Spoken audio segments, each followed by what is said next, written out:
It is not a controversial statement to say that the standard model of modern cosmology is in trouble. It consists of many disparate pieces which, taken together, raise more questions than they answer. In this presentation, I will endeavour to show how the model reveals the universe's true shape, in the process demonstrating that there exist 4 dimensions of consistent properties, any difference of the temporal dimension being due to the observer's viewpoint. So, where is physics currently at on the shape of the universe? Werner Heisenberg wrote in 1958, "It may be that the space filled by the universe is finite. This would not mean that there is an end of the universe at some place. It would only mean that by proceeding farther and farther in one direction in the universe, one would finally come back to the point from which one had started. The situation would be similar as in the two-dimensional geometry on the surface of the Earth, where we, when starting from a point in an eastward direction, finally come back to this point from the west." This, philosopher of science Marcello Gleiser informs us, is what would happen if the universe were shaped like a sphere, as Einstein wanted. Astoundingly, physicist Carlo Rovelli tells us that this shape for the universe was described by the 13th century Italian poet Dante Alighieri. In the vision, described in Canto 27 of his Paradiso, Dante, accompanied by Beatrice, contemplates the universe below him, and the earth very far down at its centre. But then he looks even higher, and what does he see? He sees a point of light surrounded by another immense ball, which, in his words, surrounds and is at the same time surrounded by the sphere of our universe. In so doing, Dante anticipates by 6 centuries Einstein's three-sphere. The model held its own against Sir Fred Hoyle's steady-state universe. However, lacking proof, this finite shape eventually fell into disfavour, superseded by new models which appealed to infinity. Science writer Marcus Chown leaves Einstein's favoured model behind as he writes, "So, our observable universe is akin to a bubble, and beyond it lies an infinite number of other bubbles that have a similarly restricted view. No empirical evidence exists for this snooker ball universe, however, it is nonetheless widely accepted." Many models have since been proposed, including Paul Steinhardt and Neil Turick's cyclic model of branes in 2007. However, the most influential model of the 21st century has been the multiverse. Originating with a 1957 paper by Hugh Everett, the many worlds interpretation led to the scenario described here by popular online physicist Ethan Siegel.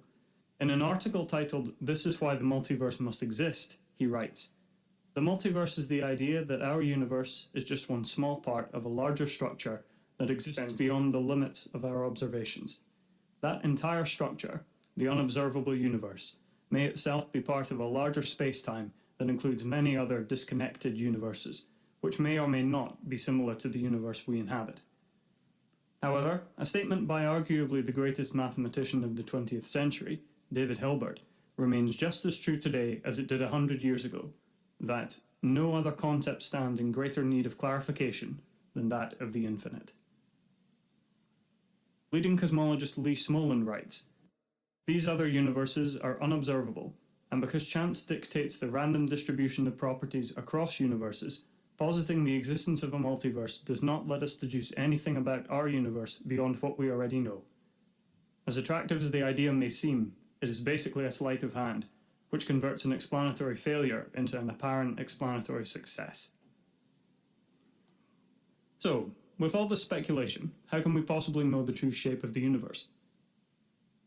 But there is nothing strange or unscientific about what is happening. In 1962, philosopher of science Thomas Kuhn observed, "That is the structure of scientific revolutions.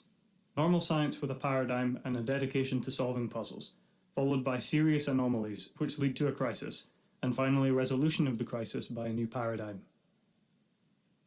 So, bearing in mind that the observer is, by definition, located at the centre of the observable universe, could the observer in fact occupy the centre of the global universe, or universe proper?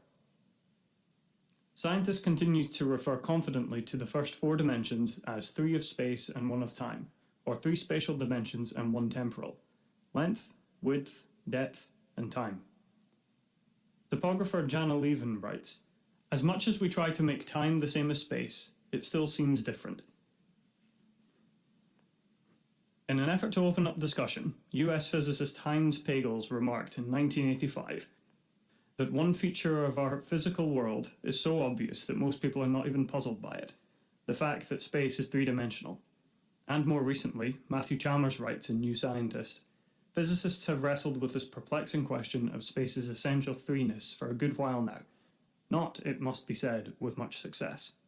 So, let's wrestle. Allow me to introduce you to the world's most famous flatlander, A Square, who lives in a universe of only 2 dimensions. It has length and width. He has no concept whatsoever of depth. So how does he perceive his world? As observer, he looks around him. Being part of the surface, he views his world edge-on, level with a page, as it were. In other words, all he sees is a line. And as he looks around, the line surrounds him. But a line is 1D, so he does not actually view the flatness. He does not see the 2D length and width of his world, which may only be viewed from above. He lives in a 2D world, but he experiences it in 1D. This is the expression of one of the Flatland derived principles listed at the end, the edge-on principle. Each dimension is viewed from within itself 1 dimension lower. As he spins around, he sees that his line is actually a circle which encloses him. Now, a circle has the interesting property that it is both finite and unbounded at the same time. So we might say that he is hemmed in by a continuous circle of confining one-dimensionality with no beginning and no end. And because he does not experience a second dimension, the circle that encloses him exists at 0 extended distance from him. It is, in a sense, integrated into his perception. Now, imagine that his world emanates steadily from the point at which he stands, as though he were standing over a vent, so it ripples away from him like wet cement or lava at some arbitrary but constant speed. He only experiences the point in the middle, so the flat surface which extends away from him, like ripples in a pond, is no longer accessible to him. Like tree rings added from the center rather than the edge, this surface constitutes a record of everything that happened on his immediate perception circle, but is no longer happening. His second dimension has set into a record of his past, stretching from A Square's birth on its perimeter and moving along his world line, which records whatever direction he chose to face at the time, to his present moment at its center. I have called this the Magic Treadmill of time, because his world moves beneath his feet in all directions at once. The thing to notice here is that this description of the temporal dimension does not require it to be non-spatial, because anyone able to view it from a higher dimension can see that the Flatlander's block universe is simply a flat disk. What we have here is a Flatland-based description of the operation of time within a 2D spacetime. All that is required is that it emanates steadily from his frame of reference, as a phenomenon that is beyond the Flatland observer's control. In his book, Our Mathematical Universe, MIT cosmologist Max Tegmark counsels us to dare to extrapolate. So if we increase the being's world by 1 dimension to give him length, width, and depth, we arrive at Spacelander, who is no longer surrounded by a 1D circle, but the 2D surface of a sphere, which he as observer views, so to speak, in flat screen, all around, again integrated into his perception at 0 extended distance. So we might say that he is hemmed in by a continuous sphere of confining 2-dimensionality, with no beginning and no end. Again, by the Magic Treadmill mechanism, his world emerges from his present observer location at its center to form his past. But because the rippling disk is now a sphere, the Spacelander's temporal dimension extends away from him in onion-skin shells, like the spherical shockwaves of a supernova, again with his birth on its outer surface. What we have here is a description of the last, i.e. the third dimension, within a 3D spacetime, in which the temporal dimension is not required to be different.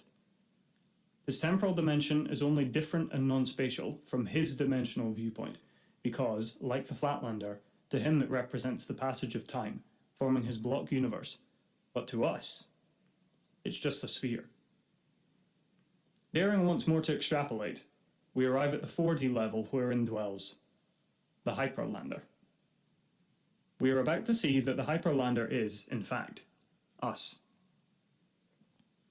The Hyperlander dwells at the center of a length, width, depth world in which 3D is integrated into his perception. We might say that he is hemmed in by a depth of field sphere of confining three-dimensionality. Applying the Magic Treadmill mechanism, he sits as observer at the center of his observable universe, whilst his temporal experience emerges from his observer location to ripple off into a fourth dimension which he cannot see, forming his past. The reason his last dimension, the fourth, or time, is invisible to him is because, as per the Flatlander and the Spacelander, in any direction he looks, it appears as a line that extends away from him. Thus he views it point on, and a point is zero-dimensional. So, the basic geometrical principles of E. A. Abbott's influential 1884 work, Flatland, show that the Hyperlander indwells a 4D spacetime, comprising 3 dimensions of space and 1 of time. But by extrapolation of the Magic Treadmill mechanism, we now see that this takes the form of an ever-increasing 4-dimensional hypersphere, constantly emanating from his x, y, z, t location in space and time to form his block universe. And again, a hypothetical being that indwells a 5D spacetime would be able to view this hypersphere as a shape, with all 4 dimensions obeying the same rules as our spatial dimensions. Time is now the same as space. This again is the expression of the edge-on principle. Each dimension is viewed from within itself 1 dimension lower, which applies in the real world precisely as it applies in Flatland. Thus, Flatland dimensional principles show that it is because the universe is 4D that we view it in 3D. Also, time's difference from the spatial dimensions is not intrinsic to time. It is the product of the observer's dimensional viewpoint, and is not inherent within the nature of the fourth dimension, as currently supposed.